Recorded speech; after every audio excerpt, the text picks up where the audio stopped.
the Start Your Own Business podcast.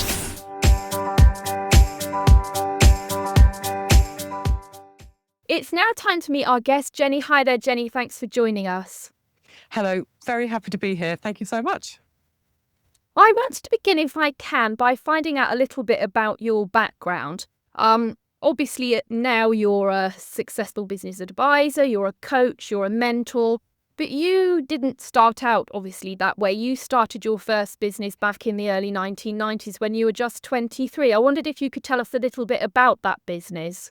I can, but I think it's probably more useful because I know a lot of your listeners are startups to hear how come I started that business. So my whole school life, I was always going to be a ballet dancer. And that's what I did. I spent all my time doing ballet. And then I had an accident when I was 18 and my whole life changed. So suddenly I did no business training. I just did your basic education. And I had a few years in the wilderness, I think is the easiest way to put that. And then I thought I was in a situation where I was unemployed. I couldn't get a job, because no qualification. And I thought, what am I going to do? And my dad jokingly said to me, well, why don't you hire out tablecloths? And I went, okay, then. And he was like, no, I didn't mean it. And so I kind of thought, yeah, that's easy enough. I know quite a lot about fabric. All my family are into dressmaking. I'm good at customer service because all my part-time jobs were waitressing. I thought, how difficult could it be? And so this was about February, and I thought, I'll have it done by, March, April.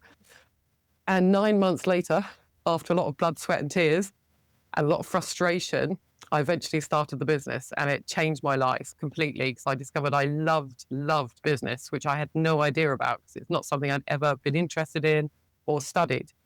So, I think that's kind of an unusual background. So people always assume I've got like an MBA or something like that because I've done business coaching for 30 years, but I haven't at all. I come from a very creative, innovative, kind of practical background. Like in ballet, you either do it or you don't do it. Whereas in business, I think a lot of people talk about stuff, but either you get the customer or you don't, either you get paid or you don't. And so I'm quite practical.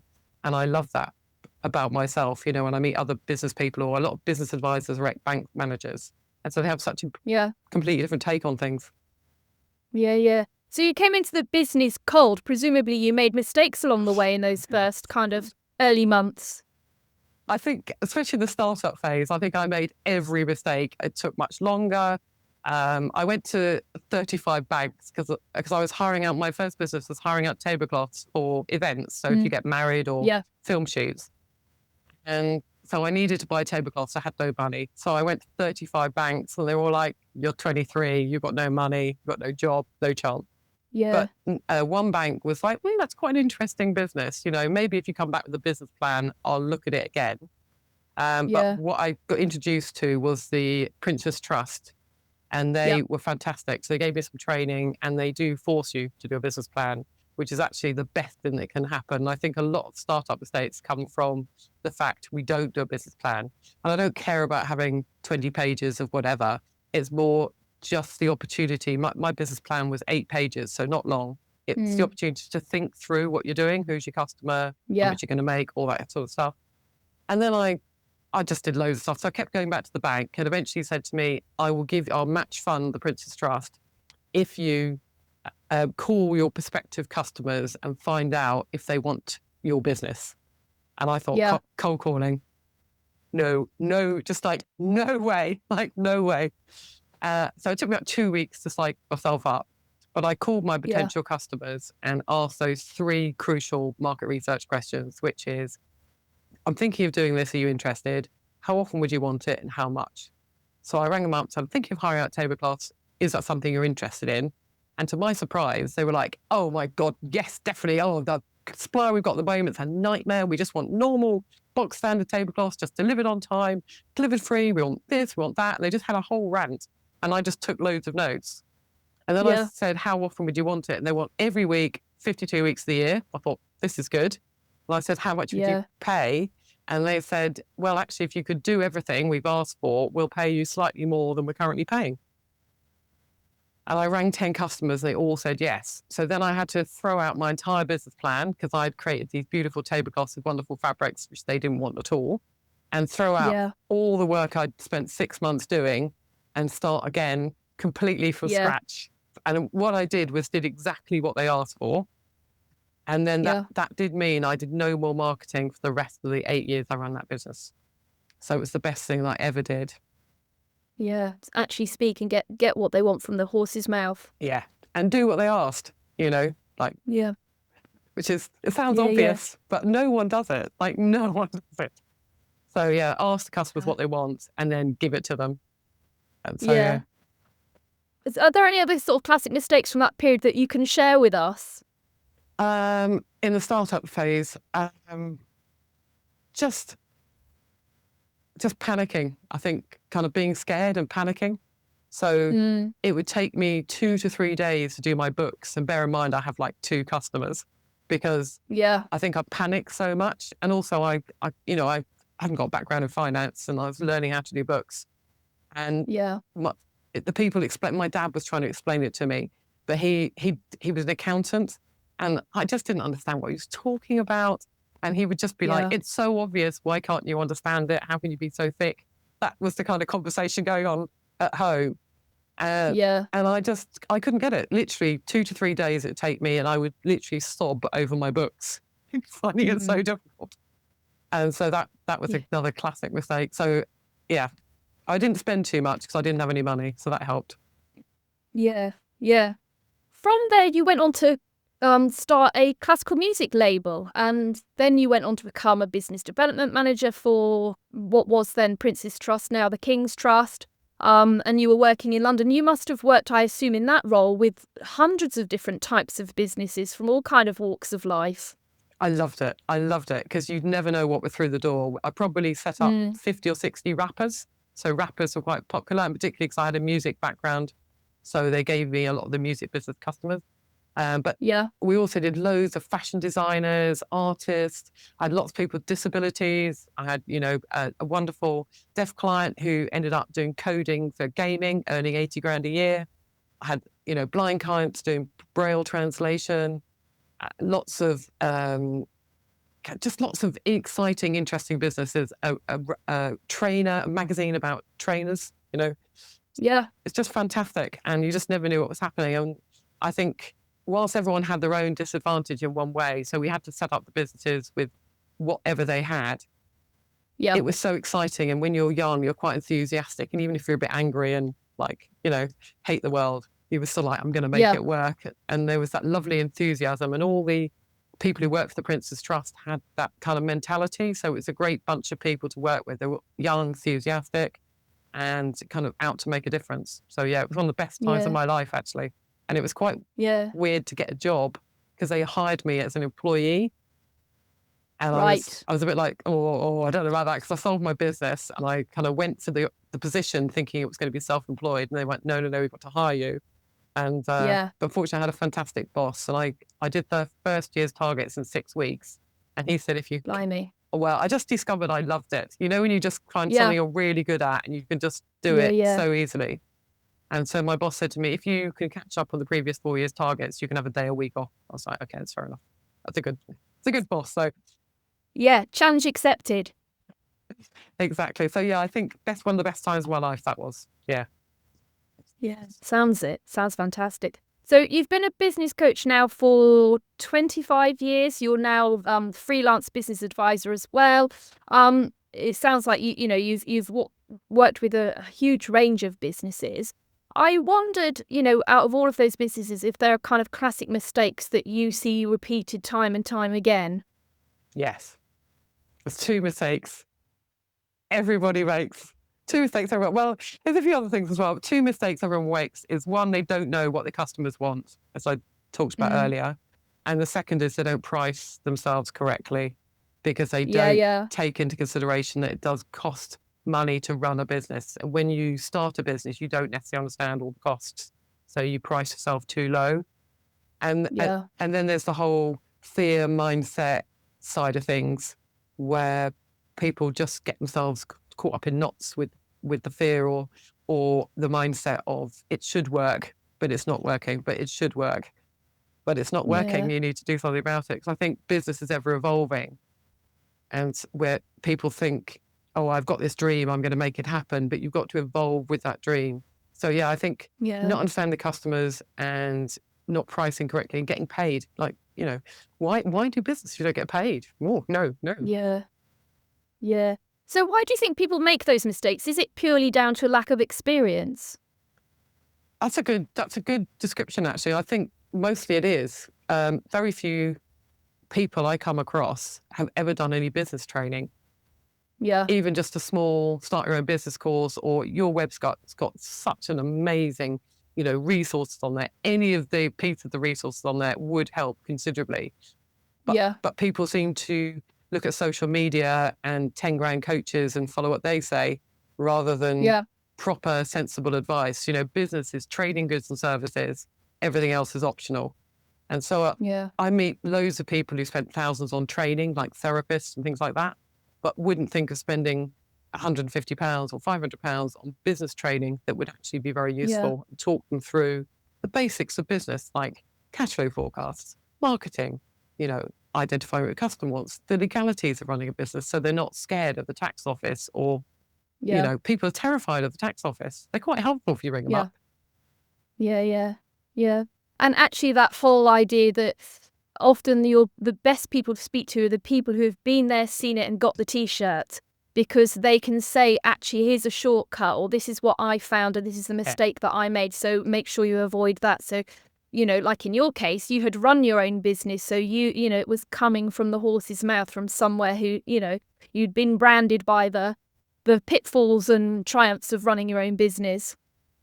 Definitely. My advice is only listen to people who've been there and done it, like made money at it, or experts like your website. Because if you start listening to people down the pub or on social media, it's an illusion, and there's no one's reputation on the line saying this will work for you.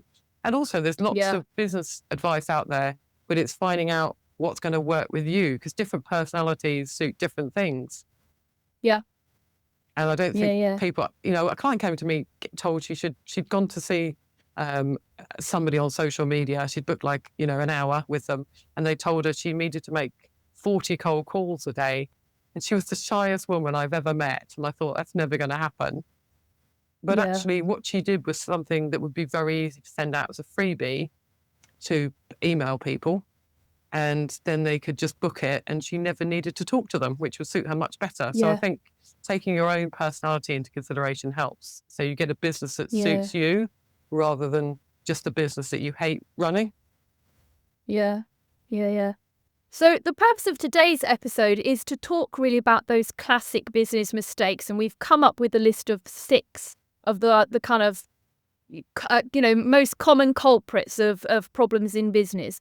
And the first one that we were going to talk about is about coming up with a business idea that's not viable. What do we mean when we say a business idea is not viable?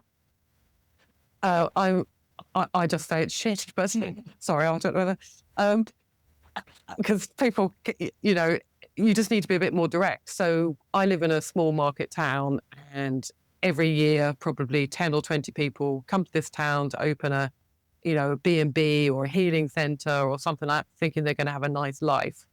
But they've never lived here. They don't count the footfall. They haven't looked at who lives here. And, nobody wants a healing centre here because we're all pretty chilled. So I think business that are not viable is when you haven't thought through whether it'll earn you a living, whether you'll enjoy it, can you afford it, are there the customers? And it can be a variety of things. But essentially, if it's not going to earn you a living, then it's a hobby, not a business. And I think we need to be clear about that. And I think in COVID particularly, there was so many, I've got a dream. And I love people having dreams, it's fantastic. But be clear, is it a dream business or is it a dream you want to achieve? And I think people have got very mixed up about what is a dream, what is a business, what's a passion, what's a hobby. And they are very different things. So I think it's very rare that I come across a business that's not viable, but I often, it's not profitable, they won't earn you a living, it doesn't work. But I often come across people who want to do things that would clearly never work as a business. That makes sense. So have you got any tips? Yeah, completely. So have you got any tips for people to how they can kind of put checks and measures in place to kind of test that before they kind of take the leap into running the business? Definitely. The Princess Trust, we used to call it test marketing, which is where you test the idea of running your business. So if you want to set up a shop, then rent a market stall for a day and try it out and discover, do customers want it? I had a client who desperately wanted a therapy centre to do nails and holistic stuff. And I just thought it's never going to work where she lived and she would never make enough money. It would barely cover the rent. But she'd found a premises, was all excited. And I said to her, before you sign the deal on the premises, run a market stall for a couple of weeks and see the feedback. And after a couple of weeks, she came back to me and said, there's no way the people in this town will ever pay the prices I would need to charge to pay the rent and cover the costs. Yeah. So my business absolutely will not work or it's not viable. But what she did discover is it was so useful doing the market stall that for the rest of her business, which is another 10 years, she ran a market stall once a month to test products, because what she did instead of running a centre was sell products. So I think testing it, so whether it's a pop-up shop, a market stall, whether it's a therapy day, whether it's just ask a few friends to test it out, you need to test it before you do it, because 90% of problems can be ironed out with some kind of test. I mean, my favourite example is Innocent Smoothies. They all had big corporate jobs and they wanted to create this brand and create these smoothies. And they took some holiday and did the festivals over the summer. And they had two bins. One said, should we do this as a business? Should we leave our job and do this as a business? And one bin said yes, and the other bin said no. And the bin that said yes was like piled with paper cups, and the bin that said no had none in it. So it was very obvious from that it would work. And I think not testing a business idea before you put time, money, and effort into it is the biggest mistake people make. Yeah. That's fantastic. Great tip. So number 2 on our naughty list, for want of a better word, is people misunderstanding how long it takes to make a sale. I think anyone who's got experience and has run a business before will know that you've got to, for want of a better phrase, kiss a lot of frogs before you make your sale, before you reach the right person within a business or the right person within a market that you need to be speaking to. What advice can you give on that? I think to follow on test market, then you know who your customers are, so it's much quicker. But if you think about when you buy something, whether it's, a gadget or a Christmas present or a holiday, something more expensive, a house, how long you think about it for. You might think about it for 2 years before you go and buy that thing. And then it might be somebody recommended it, and then you look at their website, and then you think about it, and you might follow them on social media. And then you'll then you might wait for a sale. And then something happens in your life, you think, right, I'm going to buy it. But that buying cycle can easily be a couple of years. So if you think you're going to open a business and get customers the following day, then you're going to be very disappointed, because it's just not going to work. Yeah. So have you got any kind of tips that people can kind of insulate themselves against that kind of protracted length of time where it might take you to make a sale? Definitely. I think the American idea of a side hustle is quite a good thing, where you start it up on the side, maybe go part-time in a job. So you don't go, right, I'm going to start a business all in. Or if you do, you've tested it first. So you start the side hustle and let it build up. And because I think in your first year of business is your steepest learning curve. That's where you make your most mistakes, where everything takes longer. You haven't got any systems in place yet, perhaps, so it's all a bit chaotic. And so I think just kind of accepting that that's how it is. But it doesn't have to be. If you do your market research well, it doesn't have to be that horrible. But I would say for most people, it can easily take 3 months to get their first customer. And so how are you going to live for those 3 months? I'm not into the whole, it takes 3 years to get your business working. You can. I've had plenty of clients who've set up a business and it's worked from day one, but only because they've spent a year doing all the pre-work. And then it looks like they've magically got it brilliantly done. But actually, they just did all the work beforehand. Yeah. And I suppose even if you're super lucky and you set up your business and you make a sale from day one, for many businesses, they're operating on 30 or 60 days, credits. So you're still not getting the money for a while anyway. So No. even if you do hit the ground running, there's always a kind of gap between what you've spent and what you've got coming in. No, just no. Hmm. So when the reason I got into business advice is because when I was hiring out my tablecloths, how it would work is I would hire my tablecloths to a catering hire company who hired tables and chairs. They would hire Yeah. those to a caterer who made the food, and the caterer would be hired by the party planner, who would then be hired by the client. Yeah. So if I waited they wanted me to wait till they all got paid for me to get paid. And my view was, Yeah. I'm not relying on your incompetence to get paid for me to get paid. I've delivered my service to you, therefore you need to pay me. So I asked for, and it was an industry standard at the time, with 10 days net. So you invoice at the end of the month, Yeah. then they pay you within 10 days. But they didn't pay me within 10 days. And I was outraged that they didn't pay me in 10 days because I thought, well, it says on the paperwork they should. And so I spent many years working out how to get paid. And so I did get paid in 10 days, or they got a phone call off me every day. You said you'd pay me. Yeah. Could you pay me tomorrow? Blah, blah, blah. Drip feed. And so now all my clients get paid in advance or on the day. And even when I've worked with big, huge international companies, I always negotiate weekly invoices. So I invoice at the end of the week. Yeah. They pay me the following week because there's no way you're going on holiday on my money. It's what I used to say when I was younger. So no, we pay everything. If we buy anything from the supermarket or the internet, we pay up front. So I think the culture has changed. So just get paid. Yeah. And I think another area that's kind of startups shy away from, and you alluded to this when you were talking earlier about one of the other points, is the actual picking up the phone and making sales. People shy away from that. People shy away from kind of things they find uncomfortable, money talk or putting yourself out there. So that can be quite another challenge, can't it? People sitting in their comfort zone and then problems backing up. You don't realise that you've not got enough sales coming in until it's almost too late. Definitely. And I think picking up the phone is vastly underestimated, or sending people a message. Email is very ineffective at getting sales unless that's your campaign, that's your plan. Speaking to someone in real life on the phone works much better. And I think, any business does require some sales, and you have to find a way to do it that suits you and suits your personality. So particularly for non-payment of debt, the only thing to do is to keep ringing them, the accounts department. If you send emails, they'll just completely ignore it. So I think we do. And that's what I mean about fear and panicking. I think we need to be braver in business. And, it's, for me, a business is a fantastic transformational journey, but that requires us to be braver and do things outside our comfort zone. Yeah. So the third one on our list is underestimating how much it's going to cost us to start a business, and sometimes overestimating it. And so we put off making that decision to take the leap. I mean, that's a common problem, isn't it? It is a massive problem. And I think you can never exactly know how much a business is going to run.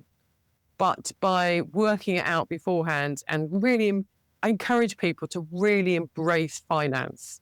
I had a young entrepreneur in town who was like, my accountant does my finances. I don't do finances, And I said to him, but you want to be like this, he wants to be like this big entrepreneur and run multiple businesses. And I said, the measure of running a successful business, the key measure is money. There are other measures like making a difference and ethics and things like that. But the key measure that differentiates it from being a hobby or a dream is money. So if you're going to ignore money for your entire career, how's that going to work? And he was like, I hadn't really thought of that. So he learned money. Like, I've taught people money, bookkeeping, managing your money, all of that sort of thing. So I think with the cost side of things, you do have to calculate it. When I started the tablecloths, I asked my uncle, how do I work out how much my electricity bill is going to be? Because I'd never had my own home, so I had no idea how much that was. And he said, well, you count how many light bulbs you're going to have, work out the wattage, and calculate how many hours you're going to have them on a day, and do the same with the heating. And I thought he was having a laugh. I thought he was joking. I didn't realize he meant do that.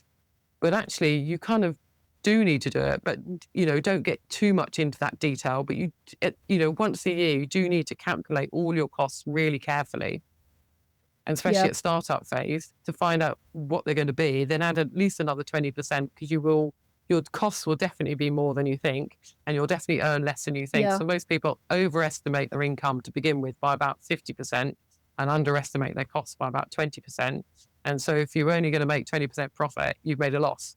So you need to have everything a bit wider apart to give you a bit more of a leeway, and honestly calculate your costs, which people do. A bit like the phone calls, people shy away from the whole finance side. Yeah. And keep on top of them regularly. I mean, we know in our personal lives at the moment that everything is going up in price. So what was true 6 months ago might not be the case now. And before you know it, your costs are kind of creeping into your margins and you're not making the money anymore. Absolutely. So, But interesting yes. enough, 50% of the UK population doesn't do a budget.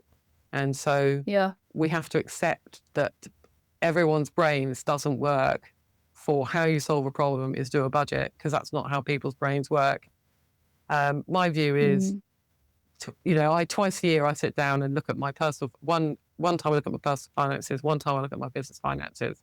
But the rest of the time I do an hour a month. You can do your bookkeeping in an hour, get a cup of tea, sit back, have a look at them and go, right, am I on beans on toast, or can I have a takeaway? And literally, if I've hit my target, I get a takeaway. And so just look at what was the money in? What was the money out? What was the difference? Is it what I expected? Do I need to make any changes? And literally an hour a month would make a lot of difference, whereas most people spend weeks and nights worrying about money, rather than if you just spend an hour a month doing it, it's done, sorted, no problem. And actually business costs coming down with all the software that you can get, lots of things that you had to pay, travel and things like that are cheaper. Yeah. And actually they're quicker too. So it's not just the cost saving, it's the time saving as well. It's rather than wrangling with paper and pen, it will do a lot of the work for you. Things like accounting software, you can set them up to chase overdue invoices for you. So that's one less job you have to do that you can spend doing the parts of your business that you actually are good at, or the parts of your business that you love, or the parts that need a bit of attention. Definitely. And I think when you start up, you don't necessarily set up all your systems correctly in a way that works for you. But you do need to get paid, get customers. And as long as you do that, deliver what you offer, then you've got a business, then everything else can be worked out. Yeah. So number 4 on our naughty list, we've sort of talked about already, but the mistake of not managing the financial side of your business, having that whole discipline and organisation. So not controlling your costs or not managing your cash flow can be a really serious problem for a business quite quickly. Yes. And it's usually because they don't look at it. Or nice that they don't look at it, or they don't want to face the reality of their situation. It's mostly. So it's not. Often people think it's a practical problem, but actually it's often a mindset problem of, I don't want to face it. I don't want to look at it. I'm not good at maths. I don't understand it. So I had a client this morning. She's not earning money. Every month she makes a loss. And she knows, she's not stupid. She knows her bank account's going down, her savings going down. But she's still going, oh, well, I'm going to do this course to improve my skills because that'll get me more work. I'm like, no, what will get you more work is doing some marketing and cutting your costs. That will get you more work. But people don't want to deal with that reality. And so we talked about how she deals with finances and things like that. And basically, she doesn't deal with finances. She doesn't open a post. So I think, exactly. But I think so many business owners are, are kind of only just getting by. And yet, with a bit of financial control in your way, it doesn't have to be, horrible budgets and horrible things, just a bit of financial control in your way, getting more customers. You can have a thriving business that gives you the freedom you want, and that isn't just hard and tough. And, like if you listen to people out there, business is terrible. Like I said, small town, business is terrible, or we're not getting the visitors, or there's lots of businesses saying that. But I've got 2 businesses in town. One's a shop, one's a restaurant. They're both doing brilliantly. So It's just that if economic times are tough, you have to do the business side of business better. You have to manage things better, as opposed to take your Yeah. eye off the wall, put your head in the sand, which is things what people do. Yeah. Yeah. So number 5 on our list is one that you alluded to when you were talking about your tablecloth business right at the very beginning, about launching a business and people doing it without understanding their customers and how to reach them. What tips do you have on that for our listeners? I think everyone knows these days you've got to know your ideal client and niching. But when you start up, you have to follow the money. So if you thought my ideal client was going to be this group, but they don't want to pay you any money, you need to suddenly go, well, who will pay me money, and kind of find those customers. So I think people get too attached to the ideal client thing. I think you need to do it, but the purpose of working out who your ideal client is so you know how to attract them. So, for example, all my clients, they're all different businesses, but they all love nature. So if I'm going to put a photograph up on social media, I put nature because that will appeal to everyone. So that's useful to know. It's not useful to know, how many children they've got or things like that. So so it's what's useful to know, which is what they're interested in and where do they hang out. So if I want to go and find them, where do they hang out? And then you can market to them there. So it's about using that info, understanding your client, then use that info to find them and to give them what they want. Was that what you meant? Yeah. So, they talk about, you should be on all the social media platforms, but that's not necessarily true. If you're not targeting business customers, then LinkedIn's not going to be the place for you. But if you're looking at marketing to other businesses, you should do. If you're marketing to young mums, maybe it's as simple as a card on the pinboard in the local play cafe is how you will reach other people. So it's knowing where they are and how you can reach them. Exactly. I think that it was a classic example, I think, about customers is, I'd worked in London very successfully with my own clients. When I moved to Ludlow, I went into the market square on a Friday afternoon and I said, are you self-employed? Everyone said yes. I said, would you be interested in business advice? Everyone looked at me oddly. And then I said, how much would you pay? And they started laughing and said, you haven't lived here very long. And which is true. I just moved in. And so I was clear right from that was 1 hour, 10 people. My business was not going to work trying to find customers in Ludlow. How useful was that? Yeah. But so what I did to promote myself, because I wasn't known in town, is I took a market stall and put a sofa and put free business advice and see who stopped to talk to me. And there was a real theme. It was kind of women between 30 and 50 who'd left a corporate job, maybe had kids or not, but wanted to get back into work, but wanted to do it via a business. Yep. And I kind of, after talking about working with 3 of them, I established they all volunteered for various charities and things like that. And so if I went to a charity day, like a fun day or a charity raising thing, then I would meet all my ideal clients there. And then for the best charity days, I donated a raffle prize of a free business advice session. And I got all my clients in Ludlow for about the first 5 years I had to get clients elsewhere, but just from charity days. And even if I'd taken the front page in the local paper, it wouldn't have given me a single client because they don't read it. Yeah. And I think that's the biggest I think for me, that's the biggest saving time. Like businesses are so busy, business people are so busy, but actually if you really work out where to find your clients, then you don't need to do social media. So half my clients don't use social media because they don't like it. We find another way for them to find clients that is much more cost effective in terms of time. Because generally, I don't meet anyone that likes marketing. So it's always, how can we get clients in the easiest, shortest, cheapest, quickest way? Yeah. And people don't often think that. Yeah. They think, marketing, I need a marketing plan. I've got to do social media and I've got to do this and I've got to do that. As opposed to thinking, what would suit my clients? Yeah. And making it easy for them. Yeah. I mean, I think automated booking is the classic one, isn't it? Who wants to contact someone saying, is your diary free? Can I book an appointment? You just want to be able to go, let's book, pick my time, do it. And yet still people who are like, oh no, I can never do that to my clients because I need to give them personal service. But actually I want personal service. I want to be able to book my whatever at midnight on a Sunday night. And I don't want to be having to message you.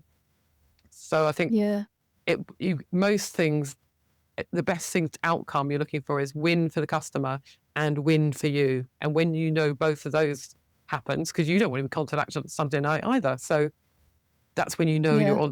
your business is working, when you're finding these win-win solutions rather than doing what you think you should do, or, doing what everyone else is doing, those sort of things. Yeah. So our final mistake on our list is not having kind of reliable systems and processes in place. And we're not talking necessarily about your accounting system, although it may be.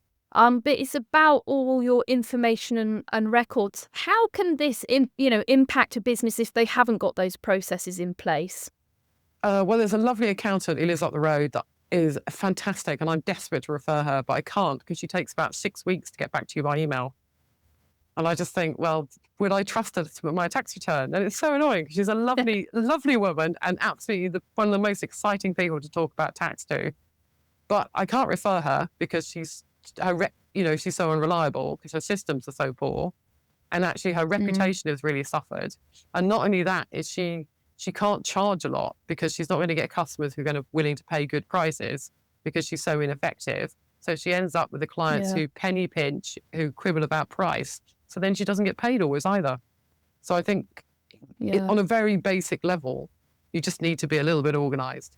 But people, just for what you need, you don't need the best systems and the best software and the best this. You just, I've got a few ring binders, all my tools I use, one ring binder, pull it out, flick it through, right, that's the tool or tip that you need. Just be a little bit organized, I think, to make your life work. So if you start doing things more than 2 or 3 times, just get organized. I think today with AI and ChatGPT and Gemini, it's even easier. So as a dyslexic, I'm not great at writing reports. It'd take me quite a long time. Whereas I can dictate them into one of those programs that still sounds like me, but they correct all the grammar and summarize it and put headings. But there's lots of things now to make business work more efficiently. And I think that's going to happen even more so. So whereas I think you can run a business sort of 2 hours a week, apart from the delivery, I think it could be even less soon because so much stuff is automated. Obviously, it goes wrong occasionally, but you just need to do what works. Otherwise, you're making your life hard for yourself, really. Yeah.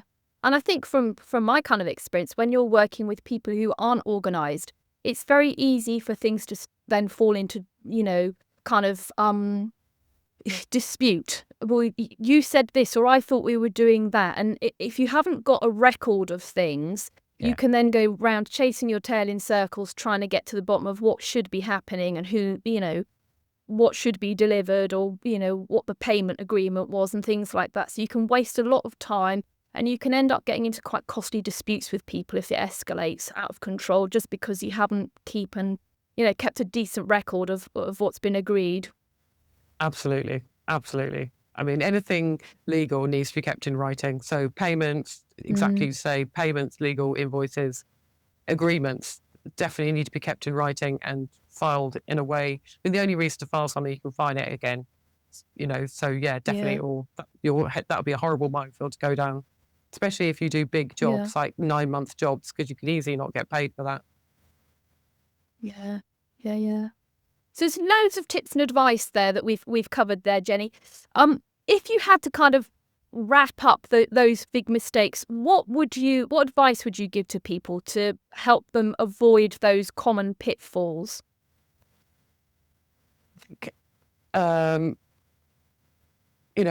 Understand your customers, take control of your money, and enjoy it. Business is a really enjoyable, exciting, wonderful thing. And I think people get bogged down sometimes and forget that. I mean, my favorite conversation in business is, Jenny, would you like a pay rise? I'd love a pay rise. Thank you. We forget those sort of things. And if you don't manage your money, can't give yourself a pay rise. Whereas, I think, give yourself a pay rise every year, give yourself a bonus. So how do I make that work? And when you start thinking, right, be a good boss to yourself, give yourself time off, give yourself a pay rise. To do that, you've got to be the one managing the money. You've got to be the one making sure you've got enough work. And so just look after yourself. Yeah, that's brilliant. Before I let you go, Jenny, can you tell people where they can find you online and contact you? Of course. So the best thing to do is just book a free discovery call with me and talk to me one-to-one. I am on socials, but very, very slightly, which is LinkedIn, Facebook, and Instagram. But yeah, normally about twice a week for about half an hour. That's my socials, because I meet people in person, then they stalk me on social, their words. And then when they get a problem in their business, that's when they book. So that's why I do social. So it's not to engage, which everyone says it should be about engagement, but that I don't need to, because that's not what my clients want. So give your clients what they want, and then they pay you and love you. Excellent. Well, we'll make sure that we share links to all of that in the summary notes that will accompany this episode. But all that remains to say is thank you so much for taking the time to talk to us today, Jen. It's been really interesting, and loads of great tips in there so that people can set up on the right foot and avoid those potholes on their startup journey. So thank you. My pleasure. Thank you for having me.